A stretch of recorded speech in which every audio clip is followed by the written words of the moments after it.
Sejak awal kan saya sudah bilang saudara-saudara, jadi tuan rumah FIFA Series itu nggak ada manfaatnya.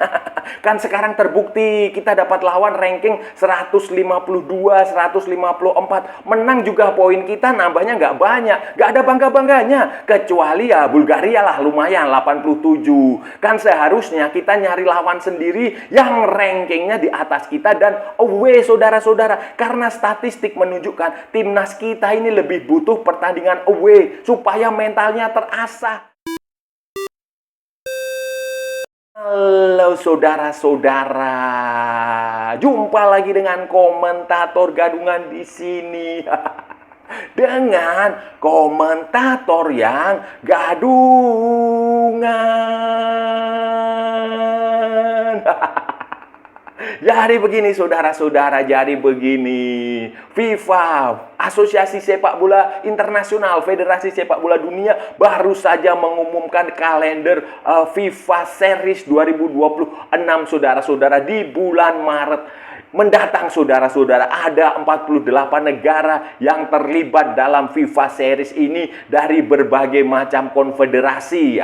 Ada juga yang sudah lolos ke Piala Dunia ikut di FIFA Series ini. FIFA Series adalah pertandingan uji coba internasional dalam kalender FIFA yang dibikin format turnamen mini saudara-saudara. 4 tim terlibat, nanti bertemu di semifinal, kemudian yang menang bertemu di final, yang kalah bertemu di perebutan tempat ketiga. Dan Indonesia menjadi salah satu tuan rumah, salah satu pesertanya nanti di bulan Maret saudara-saudara. Dan berdasarkan FIFA yang sudah dirilis, Indonesia akan berhadapan dengan Bulgaria dari UEFA rank 87, kemudian dari Kepulauan Solomon. Kepulauan Solomon itu ranking 152 saudara-saudara dari Oceania, dan Saint Kitts and Nevis CONCACAF saudara-saudara dari Karibia sana 154 rankingnya. Dan saya yakin saudara-saudara nggak ada yang tahu di mana lokasinya Saint Kitts and Nevis. Begitu pula dengan Kepulauan Solomon saudara-saudara. Itu berdasarkan yang sudah digariskan oleh FIFA. Sementara Indonesia di ranking 122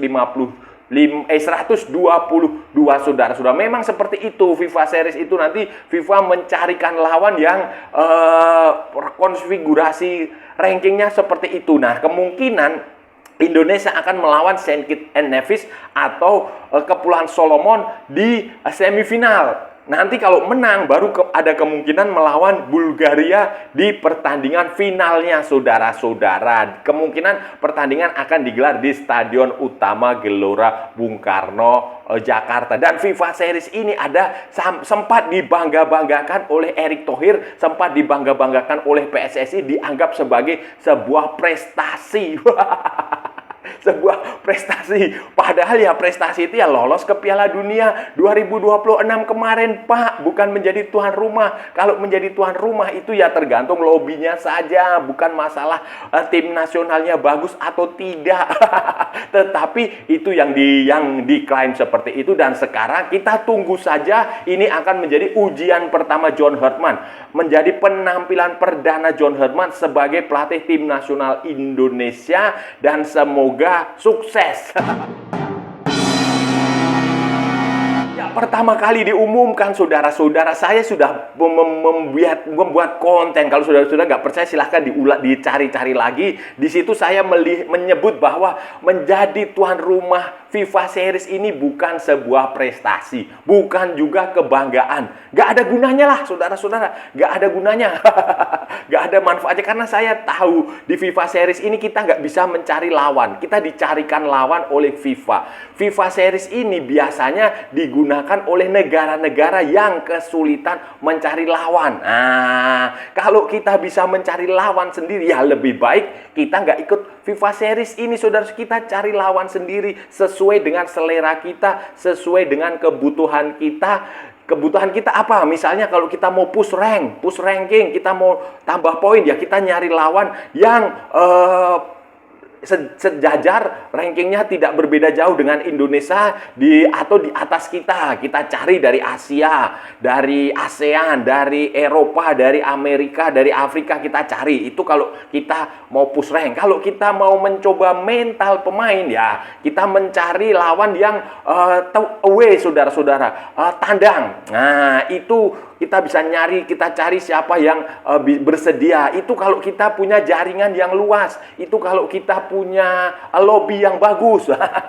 Tetapi kalau kita nggak punya jaringan yang luas, seperti yang digembar-gemborkan selama ini, ya kita berharap kepada FIFA untuk membantu kita mencarikan lawan. Dan kebutuhan Indonesia itu ada dua hal, saudara-saudara. Pertama, kita butuh push ranking. Kita harus meningkatkan poin kita, ranking kita. Dan kedua, kita butuh suasana pertandingan away. Kita butuh pengalaman pertandingan away. Karena statistik menunjukkan kedua hal itu. Ranking kita harus push. Kenapa? Karena dalam setiap drawing yang diselenggarakan, nanti drawing Piala Asia, drawing kualifikasi Piala Asia, kualifikasi Piala Dunia, itu kita selalu hasilnya tidak diunggulkan, dan itu berpengaruh terhadap lawan. Jadi kita harus rank, kita push, dan itu juga kan menjadi salah satu target Ketua Umum PSSI ketika pertama kali dilantik menjadi Ketua Umum. Dia ingin tembus 100 besar. Nah, untuk itu ya kita butuh lawan yang rankingnya di atas kita, supaya kita, kalau kita menang, kita dapat tambahan poin yang sangat banyak, saudara-saudara. Dan kalau kita menang lawan Saint Kitts and Nevis atau Solomon Island, ya mohon maaf, rankingnya poinnya nggak akan banyak, saudara-saudara. Dan nggak ada kebanggaan juga, ya. Kita mohon maaf ya, sekali lagi, terlepas tidak bermaksud untuk meremehkan Solomon Island atau Saint Kitts and Nevis, tetapi ya memang realitasnya kita nggak pernah tahu, kita nggak kenal siapa pemainnya Solomon, kita nggak kenal siapa pemainnya Saint Kitts and Nevis.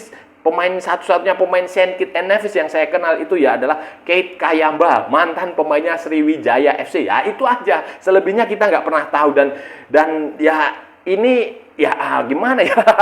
Kalau untuk post ranking ya tidak tepatlah mengalahkan ranking 152, 154, kecuali kita bisa mengalahkan Bulgaria nanti, saudara-saudara.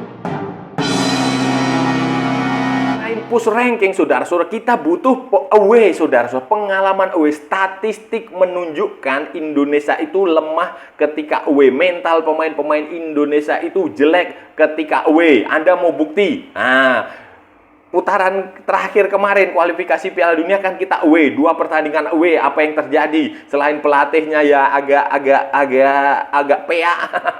Juga agak gimana juga kan, kita jarang mendapatkan kesempatan bertanding away, sehingga suasananya, mentalnya berbeda, saudara-saudara, auranya berbeda. Kemudian dulu lawan Bahrain away, lawan Jepang away, lawan Australia away, lawan Cina away, kan hasilnya juga mengecewakan. Terlepas dari wasit atau apalah, ya hanya yang lumayan dulu aja waktu Arab Saudi itu di awal-awal aja. Selebihnya kan ketika kita main away itu suasananya kacau. Begitu pula di tim junior itu juga sama, ketika kita main away, aduh, jauh dari harapan. Hanya tim U17 yang saya lihat terbiasa bermain away, sehingga ketika Piala Dunia U17 kemarin hasilnya lumayan. Jadi itu kebutuhan kita away. Main away dengan main home itu berbeda, saudara-saudara. Main home itu kita hanya bisa mengandalkan supporter. Itu biasanya yang terjadi di Indonesia. Supporter hanya mengandalkan dukungan, semangat hanya mengandalkan semangat. Sebaliknya kalau away itu kita akan bisa menilai kalau kita dalam tekanan supporter lawan itu bagaimana menghadapinya. Itu yang juga sama pentingnya dengan pertandingan home, karena tidak semua pertandingan itu home. Sekali lagi, tidak semua pertandingan home. Ada kalanya kita juga harus pertandingan away, dan dalam suasana away itu ada banyak faktor non teknis, ada banyak macam-macam hal yang tidak ada kaitannya dengan sepak bola yang harus diselesaikan. Misalnya ya intimidasi supporter, kemudian fisik, karena perjalanan jauh ke luar negeri itu kan harus diakali, bagaimana itu juga harus diperlakukan, harus dilatih, saudara-saudara. Harus terbiasa supaya kita juga punya punya kemampuan untuk mengatasi itu suatu saat kalau dalam sebuah pertandingan resmi kita harus away ke posisi yang jauh. Kemudian faktor non teknis lain lah, misalnya hotel, stadion, stadion, cuaca. Nah, itu kan juga menjadi pelajaran yang harus dimanfaatkan. Jadi bagi saya, saudara-saudara, menjadi sudahlah, nggak usahlah kita menjadi tuan rumahan. Tuan rumah nggak usah, itu secara ekonomi memang menguntungkan. Tiket, sponsor, televisi, macam-macam lah. Publikasi untuk pejabat-pejabat negara, untuk pengurus-pengurus PSSI itu menguntungkan. Tetapi bagi tim nasional, bagi para pemain itu tidak terlalu menguntungkan. Lebih menguntungkan kalau mereka bermain away, karena nanti di away itu mentalitas mereka akan benar-benar terasah menghadapi situasi di mana dia tidak memiliki backup, tidak memiliki dukungan pemain kedua belah. Gimana saudara-saudara? Ya karena nasi sudah terlanjur menjadi lontong, ya sudah tinggal ditambahin sate, dimakan, enak saudara-saudara. Itu aja. Jadi karena ini sudah terlanjur dan PSSI mindsetnya merasa menjadi tuan rumah FIFA Series itu adalah sebuah kebanggaan, sebuah prestasi, ya sudah. Kita gelar dengan sebaik-baiknya saja. Dan yang penting tiketnya jangan mahal-mahal lah. Kasihan supporter, Pak. Jangan segala sesuatunya dieksploitasi, jangan semuanya dikomersialisasikan. Jangan. Nanti kalau rakyat, kalau supporter sudah muak dengan Anda, itu ya yang terjadi justru akan menjadi bumerang. Contohnya kemarin ketika gagal di kualifikasi Piala Dunia, apa yang sudah Anda dipuja-puja selama 2 tahun atau 3 tahun, dipuja-puja, dianggap dewa, dianggap hebat, ternyata semuanya berbalik pudar hanya dalam waktu 1 hari, 2 pertandingan. Itu aja. Jadi nggak usah terlalu semuanya dikomersialkan lah, nggak usah semuanya dibisniskan. Tiket kalau menurut saya 200-300 itu mah terlalu mahal lah, apalagi kondisi ekonomi kita seperti itu. Janji 19 juta lapangan padel juga belum terpenuhi. Banyak pengangguran. Jadi ya nggak usah semuanya dikomersialisasikan, Pak. Itu aja pesan saya. Dan selain itu juga yang paling penting ini fokus ke masalah pertandingan. Nggak usah terlalu banyak gimmick.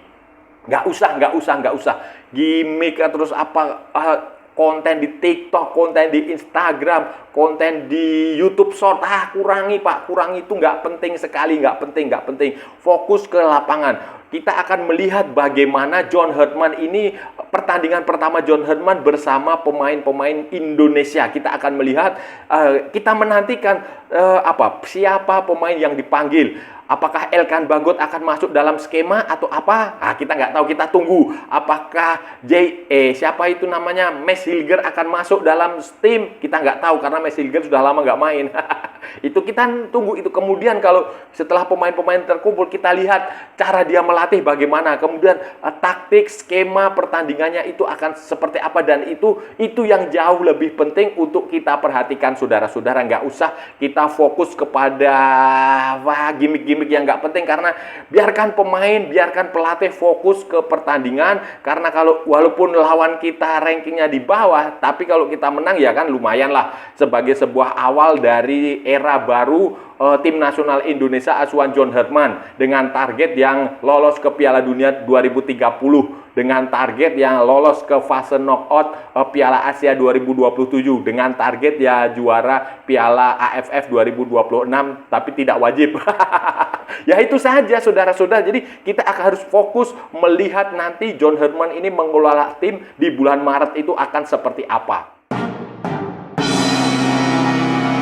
Saudara-saudara, sekarang kita kasih kesempatan kepada John Herdman.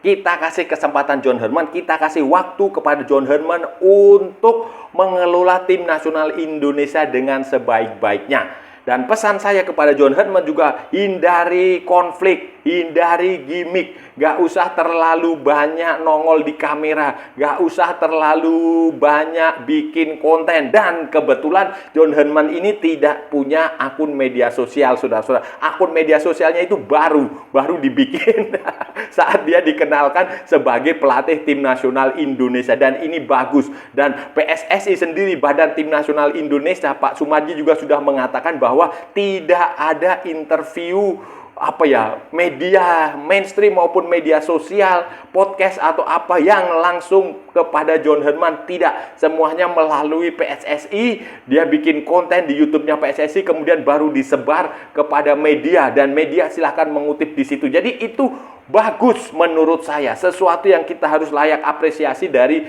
timnya Pak Sumarji. Sesuatu yang harus kita apresiasi dari Badan Tim Nasional Indonesia supaya kejadian-kejadian seperti yang masa lalu itu nggak terulang. Kita lihat bagaimana Patrick Kluivert tiba-tiba bikin podcast dengan ini, dengan itu, pemain di tengah kompetisi, di tengah pertandingan kualifikasi Piala Dunia lawan mana itu, Arab Saudi lawan Irak, tiba-tiba muncul bikin podcast dengan salah satu podcaster.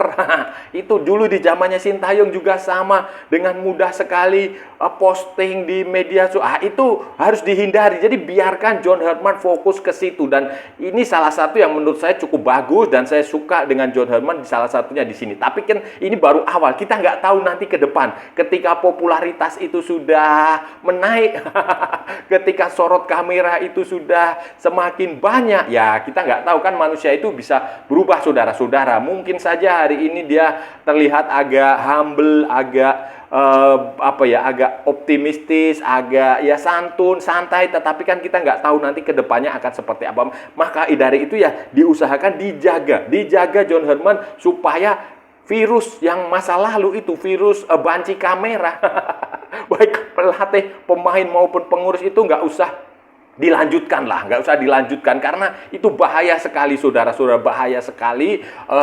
Gangguan dari luar lapangan itu bahaya sekali. Biarkan dia fokus ke sini, karena dia kan harus beradaptasi dengan budaya Indonesia, harus beradaptasi dengan pemain Indonesia, harus menyesuaikan cara bermain Indonesia seperti apa, harus menyesuaikan lawan Indonesia itu seperti apa, harus menyesuaikan banyak hal. Sistem pelatihannya juga harus, dia pokoknya harus berubahlah, saudara, dan itu membutuhkan konsentrasi, membutuhkan fokus penuh di lapangan.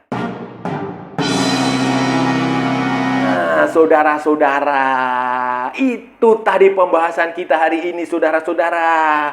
Kita sudah bicara panjang lebar dari A sampai Z, dari barat sampai ke timur, dari utara sampai ke selatan, dari Sabang sampai Merauke, dari Pulau Rote sampai Pulau Miangas, dari New York sampai San Francisco, dari London sampai Istanbul, dari Zimbabwe sampai Vanuatu, dari Santa Fenang sampai Kota Kinabalu. Semua sudah kita ulas, semua sudah kita cakap, semua sudah kita bacotin, semua sudah kita gibahin, saudara-saudara. Semua sudah kita bicarakan secara bebas. Yang penting sopan. Hari ini tadi kita bicara tentang FIFA Series. Kita mengulas manfaatnya FIFA Series ini sebenarnya apa sih?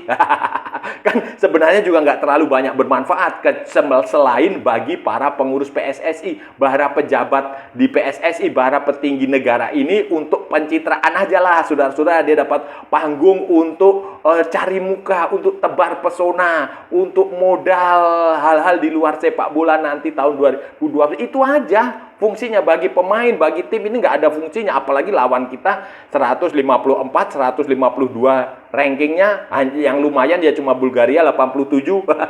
Itu aja, saudara-saudara. Itu aja. Jadi tidak ada manfaat. Lebih bermanfaat kalau kita nyari lawan sendiri yang rankingnya di atas kita atau setara dengan kita, dan away. Karena itu secara statistik yang dibutuhkan, pemain juga membutuhkan pengalaman bermain away, tidak melulu soal home. Karena catatan statistik menunjukkan bahwa tim nasional Indonesia kalau main away itu sering kali hasilnya di luar ekspektasi. Walaupun tidak selalu, tetapi statistik kebanyakan itu, mayoritas itu kesulitan bermain away. Dan itu yang seharusnya diperbaiki dari sejak dini. Apalagi ini era baru, pelatih baru, ya kita kasih kesempatan kepada John Herman untuk mengelola tim ini sebaik-baiknya, untuk membuat tim nasional Indonesia kembali disegani seperti di eranya Sintayong kemarin, yang membuat banyak negara berpikir dua kali ketika bertemu Indonesia. Itu saja, saudara-saudara, dan kasih kesempatan, jangan terlalu banyak gimmick. Kita lihat saja nanti hasilnya di bulan Maret akan seperti apa. Apakah John Herman akan benar-benar bisa mengelola tim ini dengan baik atau tidak? atau hasilnya mengecewakan, ya kita kasih kesempatan. Bulan Maret FIFA Series itu hanya ujian pertama, nanti ada lagi di Maret, mana lagi ya, April, Mei atau Juni ya, itu kita kasih kesempatan. Nanti di bulan Agustus juga kita kasih kesempatan. Jadi kasih kesempatan ya, setidaknya setahun 2 tahun ini kita lihat cara kerja dia bagaimana dan hasilnya seperti apa. Jangan terlalu mudah memberi vonis gagal atau berhasil. Jangan, tidak bisa 1, 2, 3, 4 pertandingan digunakan untuk menilai sebuah tim, karena proses waktunya juga panjang. Dan saya rasa sudah cukup ya pembahasan kita kali ini. Kalau ada salah-salah ya mohon maaf. Namanya juga gadungan saudara-saudara. Wajar kalau gadungan itu salah, tetapi kalau benar berarti sebuah kebenaran. Kalau saudara-saudara merasa channel ini bermanfaat, berguna, menghibur, menginspirasi, silahkan like, share, and subscribe. Tapi kalau tidak saudara-saudara, abaikan saja, skip. Jangan ditonton, tetapi jangan nyampah. Jangan membuat komentar-komentar yang menghina, menghujat, melecehkan, merendahkan orang maupun negara lain. Santai aja, ini hanya bola. Kita cari teman, bukan cari musuh. Ikuti juga akun media sosial komentator gadungan, ada di Instagram, ada di Facebook, dan ada di TikTok yang bukan TikTok Shop, saudara-saudaraku semuanya. Oke, sampai bertemu lagi di edisi berikutnya dengan tema-tema yang jauh tidak bermanfaat, dengan tema-tema yang jauh tidak berguna, dengan tema-tema yang jauh lebih membagongkan. Salam olahraga dan merdeka!